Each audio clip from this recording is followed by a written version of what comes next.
Hi, I'm Natalie Jill, fat loss expert turned high performance coach. When odds are stacked against us, how do we shift and create everything from nothing? How do we level up when we aren't feeling it yet or we've had a big setback? On this podcast, I'll be talking to some of the most inspiring and courageous men and women on this planet who, at their worst, learned how to achieve success greater than they ever dreamed possible, leveling up and creating everything from nothing. Abandoned as a baby in Seoul, Korea, with all odds not in her favor, Kim Bauman's life could have gone in a very different direction. You see, nobody gets to choose what or where they're born into, but they do get to choose what they decide to believe and create in their lives. My dear friend Yoga Kim, as I call her, now uses her past story and pain to fuel her passion and drive her current vision. Kim believes it's her duty and her purpose to touch as many people as possible and make a difference in the dignity and humanity of their life. On this episode of Leveling Up, you'll learn how Kim, the founder of One Love Movement, practices gratitude, compassion, and service to use her life as a message to the world, ultimately leveling up and continually creating everything from nothing. So today I'm so excited because I have my good friend Kim here. Kim is, I call her my good friend now because she is a good friend, but I really truly kidnapped her from Yoga World. I did. I kidnapped you from Yoga World, Kim. How I met Kim, I met Kim because I knew I needed to do yoga. This is how it started. I knew I needed to do yoga, but I had that personality where I can't tune my mind off or shut down to do yoga. So going to a class was stressing me out a little bit. So I remember stopping by a yoga studio and I said, hey, is there somebody that I could hire to literally come to my house and make me do yoga? And they sort of laughed at me, but they left a sticky note. And that sticky note brought the amazing Kim into my life. Yay! I love it. And you quickly became so much more than a yoga instructor because we would chit chat during yoga and we got to know each other and I got to know her story. And I'm so excited to have you on today, Kim, because you really are the epitome of somebody who has created everything from nothing. So thank you so much for being here today. Oh, thanks, Natalie. I'm so honored that you see me that way. Yeah. Thank you so much. My amazing Kim. My amazing Nat. So Kim. And by the way, everyone, Natalie saved my life too. So I'm sure we'll get into that down. Well, I can't wait to hear about that too. So Kim, people look at you now like this incredible success. You have a nonprofit organization. You are Yoga Guru Extreme. You know everybody that there is to know. You are just the most warm, fun, happy, positive person. I tell everyone you've got this contagious energy about you. You want to be in relationship with you when you're near you. But it always wasn't like that for you. And, you know, I want people to know about you, like where you came from before we knew you as Yoga Kim and this amazing being. Can you take us back to where you started from, like where you were born? What happened? Yeah. So first of all, thank you for that because I've just been grappling after doing your awesome workshop this past weekend about that idea of being seen. And so I just appreciate you that you've always seen me for who I am. But yeah, so my story begins, it's sort of like one of those stories for me that I don't realize it's my story until I look back and talk about it when people ask me about it, because it's just what I know. And so I remember it really clearly. It was 2010 and I had finished yoga teacher training and I was starting to teach yoga as a job. So I was getting paid to teach yoga, which was not as mainstream back in 2010. It is today, but it was not back then. And I had fallen into a space of my life where I was looking for more. I was looking for something different. And I knew that there was something bigger for me outside of what I had been doing. In the past, my life had been focused on a lot of, I was very social. I was the type of person that was really interested in shopping, having new outfits, doing really fun things and going to new restaurants. And that was like the depth of my life. And so after I had gotten into yoga teacher training, I started to see that I wanted to be a part of something bigger in the world, but I had no idea what that was because I just hadn't ever had anything present itself to me that was different from my great easy life that I knew. And so I ended up joining it's called the Global Save a Challenge. It was a program back then that was offered by a nonprofit called Off the Mat into the World. And the challenge was to raise $20,000 in your community through being a leader. And if you raised $20,000, you were sponsored to then go to Haiti, which is where the money was what the country the money was being raised for that year. And so I ended up raising over $21,000 in 6 months. And I did that through various means. One of the larger ones, which still is going on today, is an annual charity yoga event that started from this particular fundraiser. And so I got sponsored to go to Haiti. And in 2012, that was during 2011. So in 2012 was the actual trip in February of 2012. And I remember we were volunteering in different tent camps. These are like large cities of people living in tents with dirt floors, with no running water, with no electricity. And we were also working in orphanages. And it was really rewarding to get to see how all the money that I had raised, along with everyone else who had raised the money, how our money was being used in that community. And when we were at one of the orphanages, I was holding this little girl, and I was talking with some of the older kids that were probably, I would guess, like from age 13 to 15.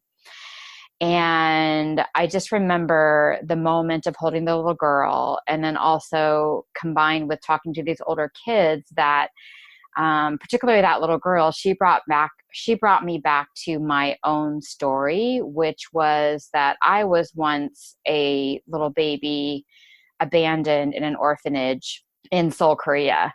And I don't know actually my true story, because I'm in the middle of unraveling that as we speak. I'm in the middle of finding some type of connection to my past pre-adoption.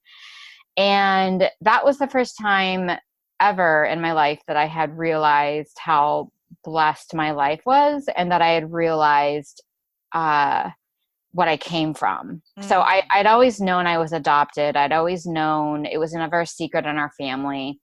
I'd always known what I came from, but I didn't really know it until I was actually holding that little girl. And I can just still remember and feel what it was like to be there.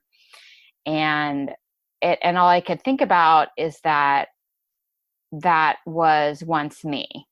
And I couldn't believe that was once me. It took me aback. It was very jarring for me to discover that and to realize that, because to feel it and to experience it is way different than having the concept of like, oh yeah, it was adopted, It's just such a different feeling to process that.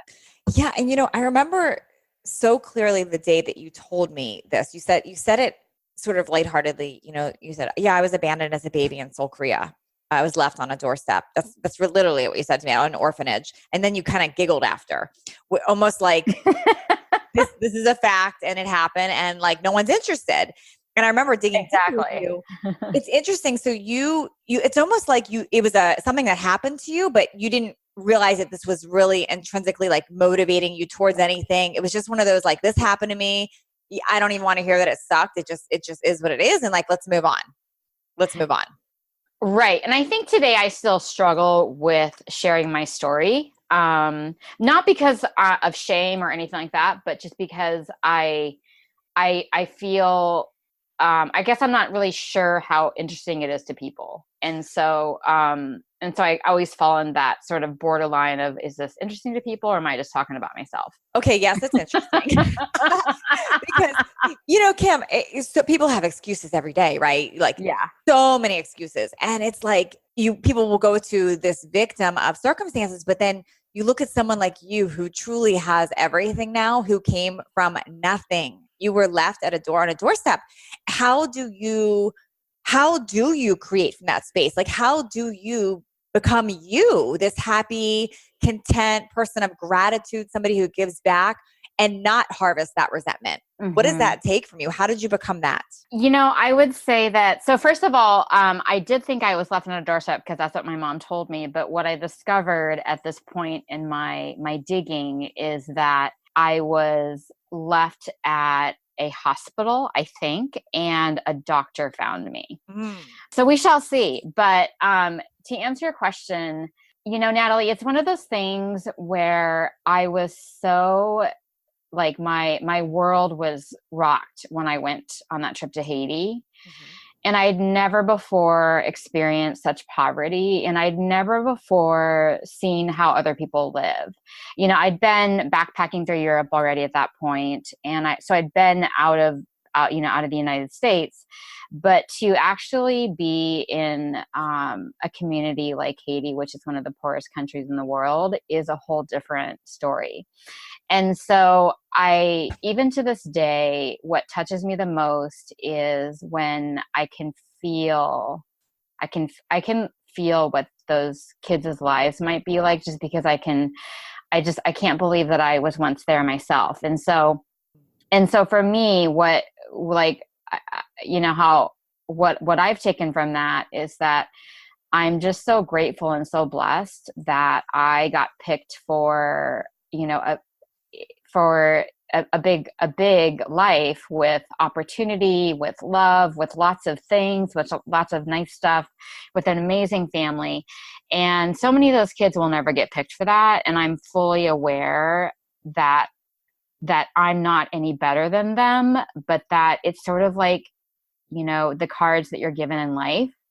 Some people are born with this, some people are born with that, and you deal with what you're born with. And, I was blessed enough to get the cards of adoption. And so I feel that because I was given this and they weren't, that it's my duty to give that back as much as I can, rather than just be here and, take up space and have a great life. I don't want to just take up space in the world and have a great life. I want to be able to take actions that can help, kids who won't get what I have. What I'm hearing you say too, in Kim-like fashion, you don't even take credit for it, which is just so amazing to me. But you really chose to not be a victim of circumstances and instead find the gratitude in it. And you are a master of that. Like, you took something, you could have had this victim story your whole life, and instead you found the gratitude in it and looked at it as, I'm grateful, I was chosen, and I get to give back now. It helped you define your vision, is what I'm hearing. 100%. I mean, without a doubt, I'm sure I would have come to it in some other way, but the depth of my compassion for others highly stemmed from I credit it to that trip 100%. I was always a compassionate person. I was never a mean person by any means. I was always, thoughtful and, very, cared about people a lot, but it elevated to a level beyond what I even knew from that trip. And so it keeps me humble. Did compassion and giving back and service, or would you say those are the two things that helped you define your vision, or what did help you define your vision? I would say definitely compassion. Definitely just acknowledging, the idea of acknowledging also the people that came together to get me where I am. So I'm really big on remembering the people that, that lead me from behind, because I'm really clear that the opportunities I've been given, and, the things that have come my way isn't, I didn't do it on my own. It's because people lifted me up and wanted to support me and what I was doing. Like you're a huge example of that, how you are the person that, like, you are really the person. It's from our conversations in yoga. And I literally took the leap into doing my own thing, which was creating my nonprofit One Love Movement. Or I guess it had already been created, but in terms of doing that full time and leaving my, my secure paycheck job, was from our conversation. And so I always like to, like for me, it's like giving you that credit and acknowledgement, and along with other people that have done things for me, is really important, because I feel if I don't keep that, then I lose sight of what I'm grateful for, because then it becomes more about myself versus about everyone together that's working together in unison. And I know that's how it is for everyone else too. Like, people come together to do great things for others. And so I would definitely say it's my compassion, but also my curiosity, because I'm really curious. Like, that's why I'm so into discovering my own roots, is because I want to know who I don't know that I can thank for getting me to where I am today. Wow. You just like embody gratitude. It's just so amazing to listen to you and watch you like that. You almost can't help it. It comes out in everything. And I feel that it's such a key to your success. Let me ask you, so are you clear on what your vision is now? What is your vision? Well, I say my vision and mission are the same, but then sometimes they're different. Okay. What do you mean by that? On the day. So the mission of my nonprofit One Love Movement is to advance social justice with kids. But my vision, I would say, is always connected to that, but it's much larger than the mission oftentimes. And it kind of ebbs and flows depending on if I'm in a dark hole or if I'm like seeing the light, depending on my day. But definitely my vision is 100% always in alignment with wanting to give back to people who have given to me, wanting to acknowledge people that have given to me, and then wanting to contribute to the good of all, and to do my part for getting to have this life that I have. Because I could have easily not been dealt the adoption card. I could have grown up homeless. I could have grown up without a family. I could have grown up in foster care my entire life. And there are a zillion kids out there that's their path. And that's not my path, but there's no reason that could not have been my path. I was on that track just from the simple action of me being left, of me being abandoned by my mom or my dad or whoever dropped me off at the hospital.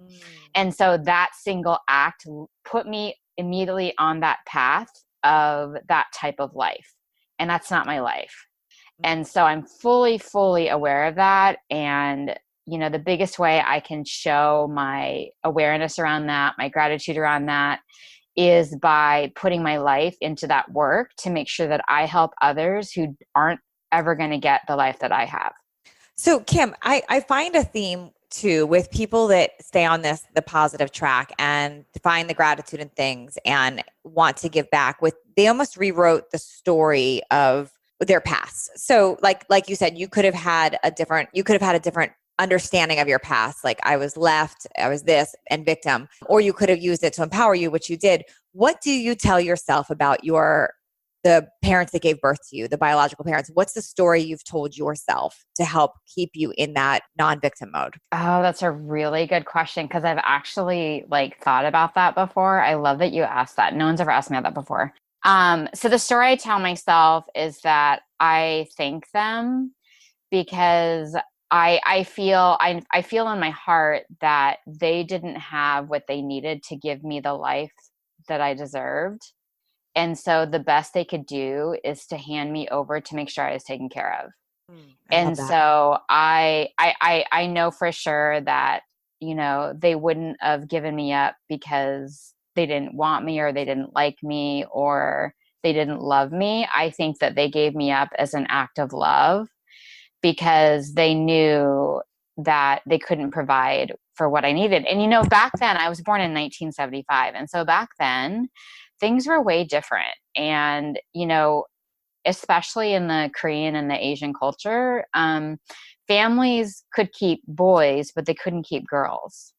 And so, oftentimes even women were abused, or they were forced to abort their babies if they found out they were girls, or the baby girls were killed. And so I And so I believe that it was an act of salvation for me to make sure that I could, have a life. And so that's part of my journey, is that I want to get as close as I can to discovering that, because I want to be able to look at people in the face. Like, I want to look at the doctor who found me. I want to look at the receptionist. I want to look at like the social worker who approved me for adoption, the foster family that took me in. Like, I want to be able to, I would love to get to meet those people and just tell them thank you, and like share with them how amazing my life has turned out because of their acts that they did, that they probably don't realize impacted people like me as much as they did. Amazing. I So love that's the it. story I tell myself as far as like my birth parents, because I know that, especially because I feel that I probably got some sort of my will to love from them, or, just from my genes. And so I know that it was an act of love. Yeah, I love that. And again, from a place of gratitude, it's just such an amazing example to watch. Kim, what drives you? Like, what drives you now, and how do you stay committed to your vision? Because it's a big vision. I mean, you mentioned that you want to help kids advance their social justice. Can you explain what that means too? What does that mean to you? Yeah. So basically what we do, so for example, we do an annual charity yoga event every year. And this will be like the 7th year we've done that. And so what we do is we choose different organizations or existing programs that are already in place. And as long as we have a connection to them and they're somehow in alignment with what our mission is and what we're up to at that moment, then we'll take those projects on and we'll fundraise for those projects. And so that would be the ongoing example of us assisting social justice. So right now, one of our main causes is education and programs in elementary schools for anti-bullying, LGBTQ, transgender, and gender equality within kids. Because I believe that if you don't, that so much is shaped at that elementary age. And what happens is so many of those elementary kids today are adults and they're still bullies. They're just a lot older. And so I want to help, make a difference in schools in young ages so that kids can grow up to be kind, and, they can have something that's reshaped in them at a small age, which is where I believe it's really important. And how do you stay committed to that? Because I'm sure there's days you don't feel like it. There's No, days that, not at all. Oh my God. Every day can feel like a struggle. yeah. So how do you stay committed? I stay committed by, I have a really strong yoga practice. I teach yoga regularly, and I have a really amazing community that surrounds me and supports me. But a lot of it comes from the act of, my meditation practice, and the act of just getting more in touch with something that's bigger than me, like whether it be God or whether it be the universe or whether it be spirit, like my type of belief in God, and having that be the driving force. Because what I've learned, Natalie, is that I don't have to do it on my own, but it oftentimes feels like I'm all alone.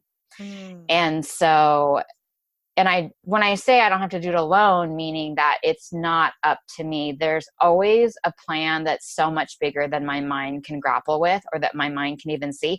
And I think really, really big. Like, I think that anything is possible. And so, but I know that beyond how big I think, there's even something way bigger out there. And I can't concept it because I don't have like that awareness yet in terms of my growth. But it's that I tap into, and then I just like hand things over, because like energetically, or like in my brain, I'll just say, all right, I'm done with this, because I'm sick of worrying about it, and I don't know what to do anymore. And so I'm going to give this away. And And that's the idea of that you don't have to approach life on your own. You always have something that's so much bigger than you. The plan is always bigger than you, but you just have to be willing to trust that. I love And so that. for me, it's a practice of daily trust and believing in that higher power that is really way bigger than me. Because oftentimes I feel like I'm here to deliver a bigger message. Because sometimes when I sit down and work and I get really creative, I almost feel like it's not me that's creating like all the great stuff. It's almost like I'm just like feeling it. I don't know how to say that without sounding like a Yeah. weirdo, but No, I get it. I mean, it sounds to me like you have a big sense of connection to things bigger than you. completely. I'm connected to a higher power, and I sometimes feel when I get in my zones, I'm like, "Oh my gosh, what just happened? That wasn't me. Like that Yeah. was like God speaking through me." And that's a common thing I hear from people that live a life bigger than themselves. That are delivering a message. You'll hear that, like it just kind of comes through them. It's like, and they think that wasn't me. I'm delivering a message. But when people are super connected to their vision and really in integrity with it and have a sense of connection to others, I've heard that before. Mm-hmm. It's amazing.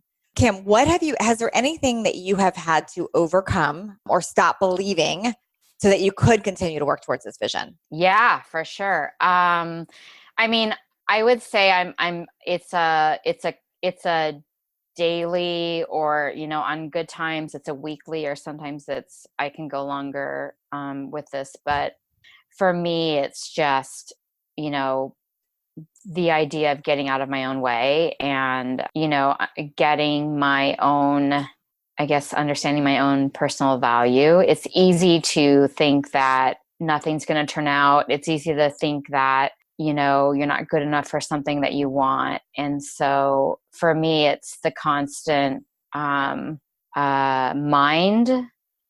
chatter that happens. And how I move through that is I've learned to, like, when I'm really really in a moment of like, oh my God, I want to get away from myself, and I sit down and I set my meditation timer, and I just start saying my meditation mantra so I can focus on that instead of on my mind chatter.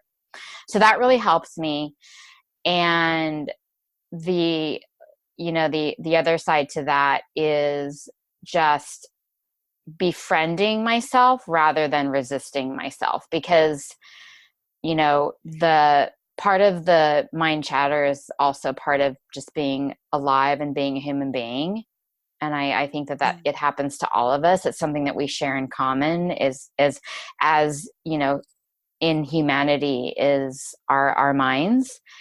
And so rather than resisting it, you know, I just remind myself, okay, that's part of you, and just, love it and thank your mind for sharing, and then move forward, and just, like, no matter what, move forward. That takes commitment. I mean, you recognize those voices in your head, you recognize what's coming up, and you learn to shift it. It sounds like through meditation and just grounding yourself and then clearing the space. And so that would be the biggest tool in helping you, do you think? Yeah, I mean, 100% meditation.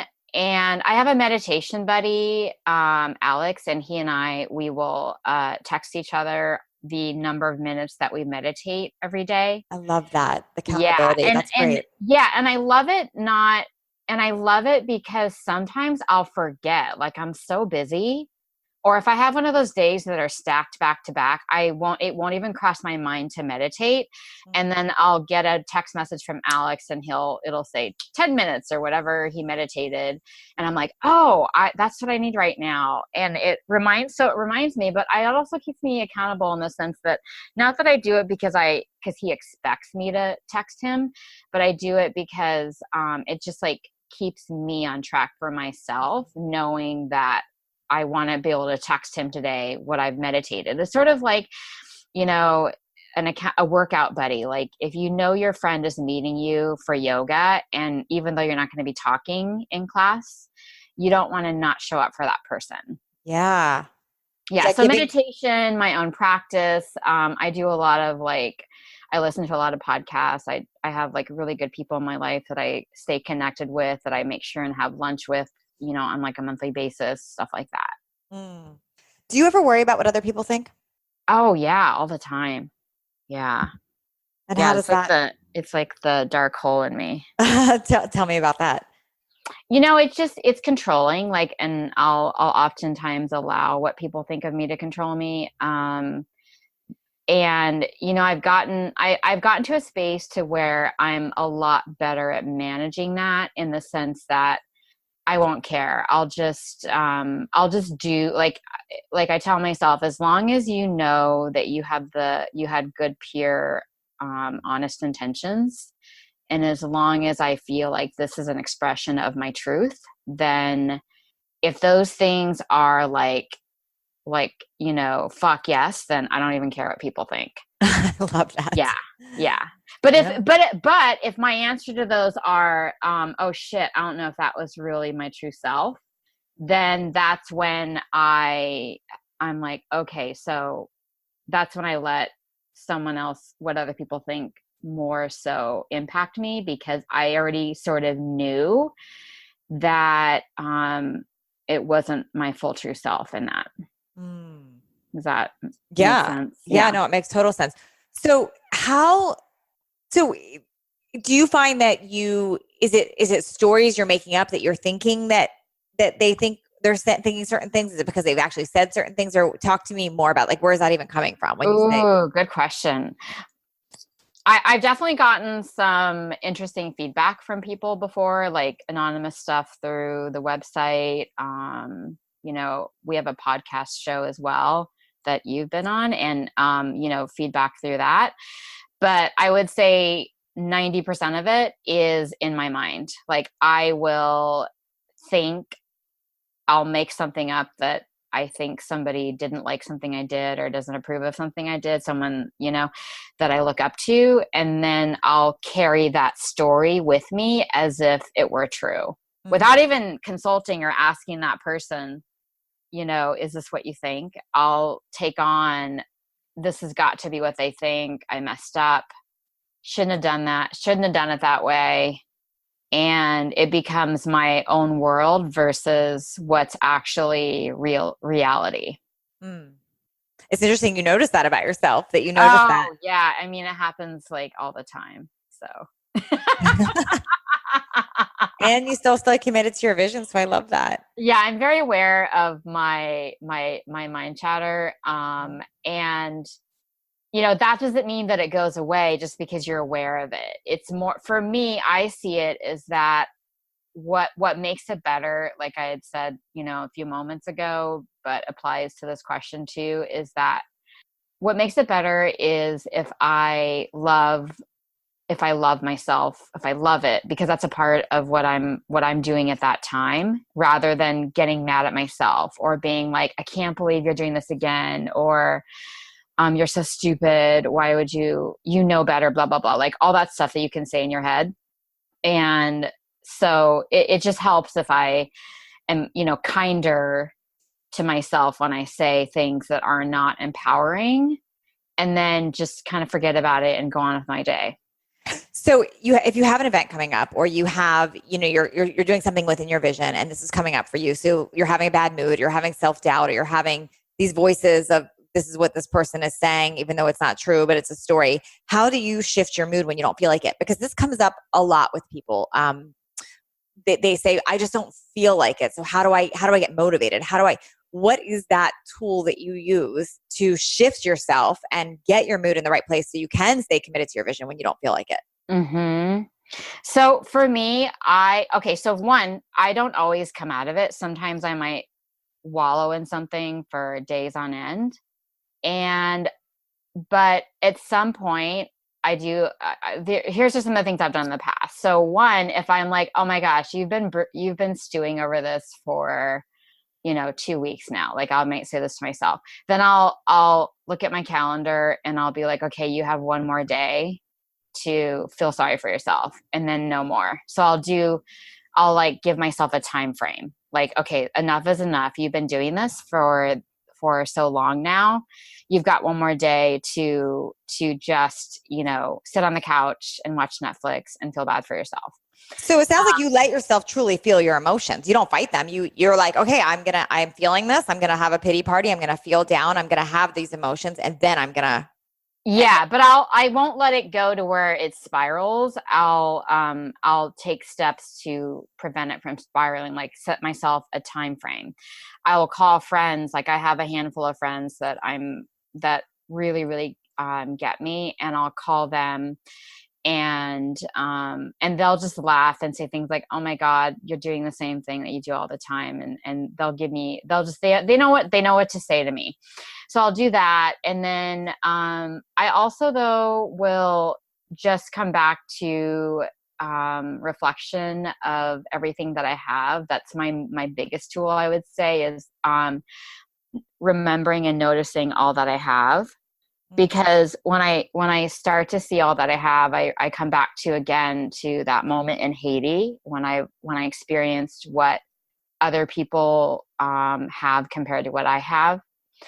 And that always sets me straight, because the stuff that I let bring me down is it's nothing that actually is going to matter in the long run. It's smaller things, like small things that will bring me down, and or things that, like, oh, I wanted to have that class, or I wanted, like that yoga class on the schedule, for example, or things like that.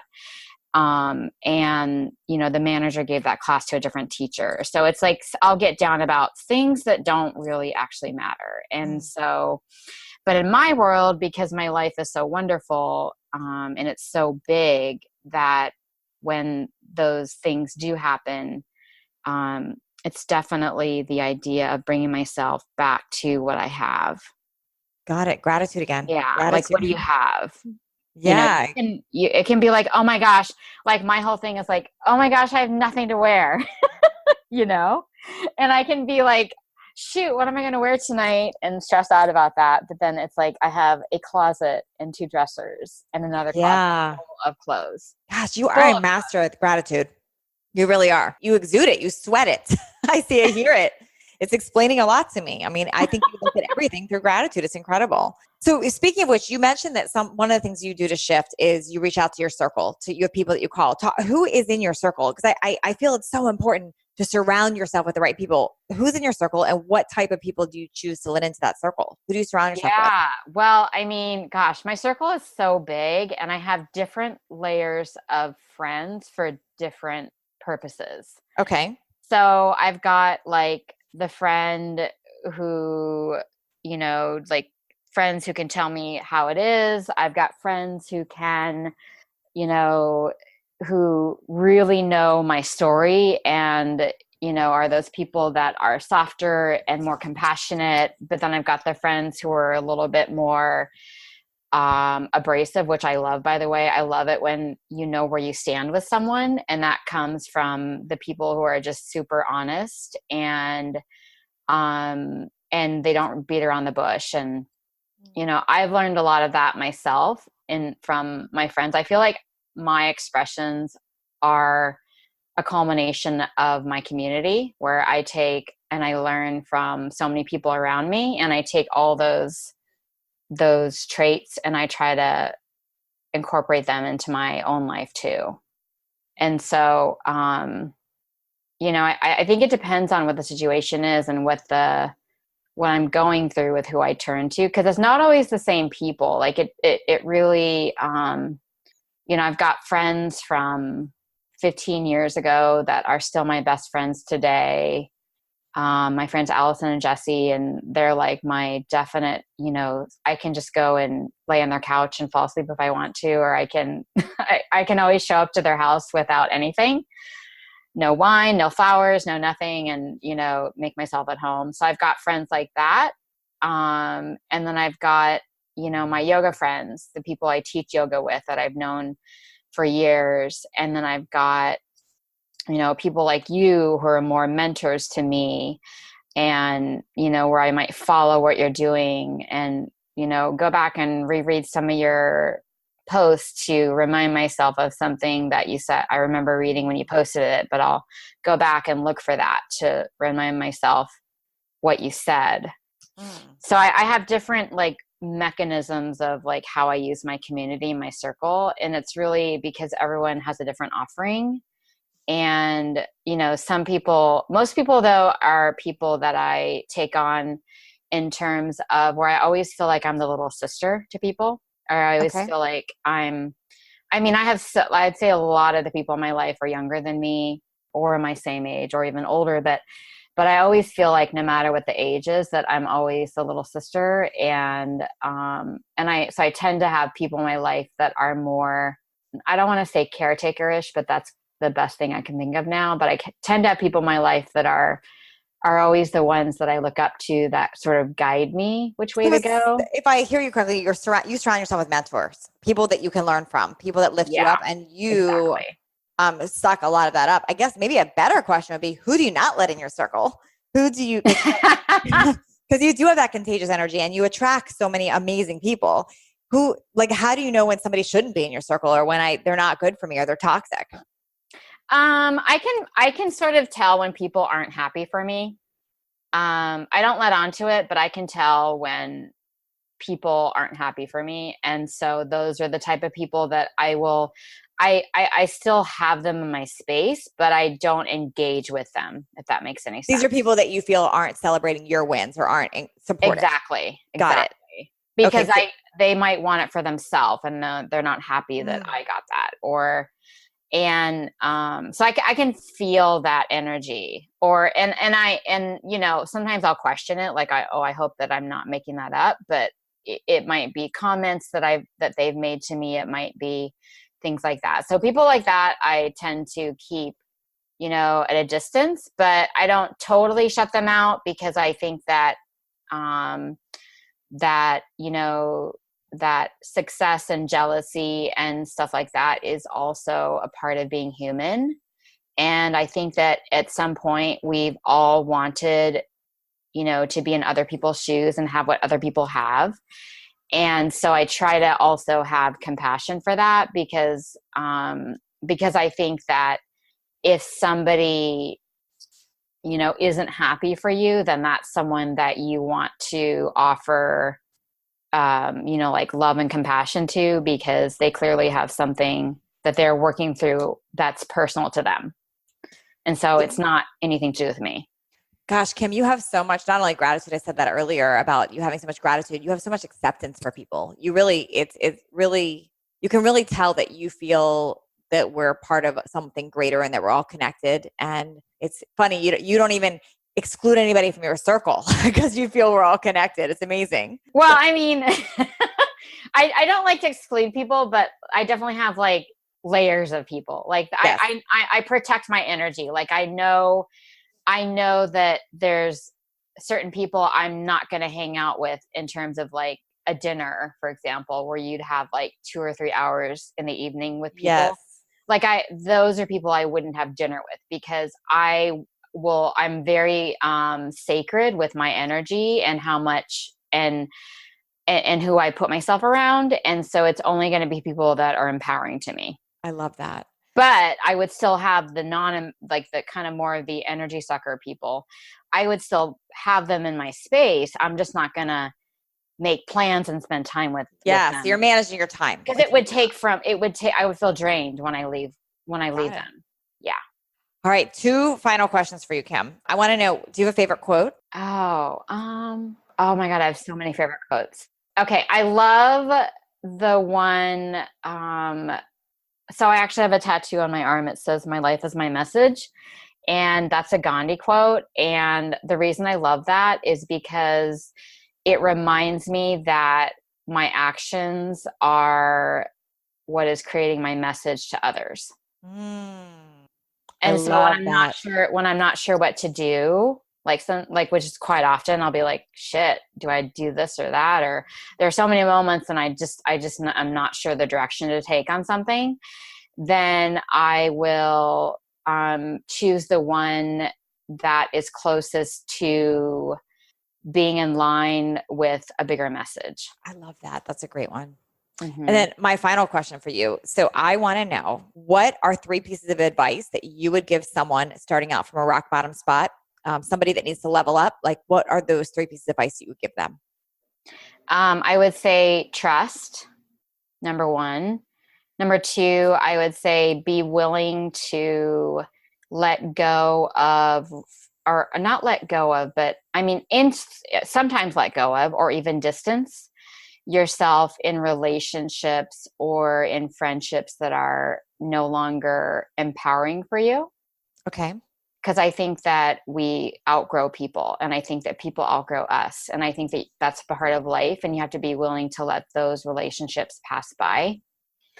And then I would say 3rd would be to pretend that you are magic, pretend that you are a unicorn. I mean, I'm just making this up because that's what I do. So act as if you're acting as if you are something else. I will pretend because I'm not feeling it. So then I revert to playing house.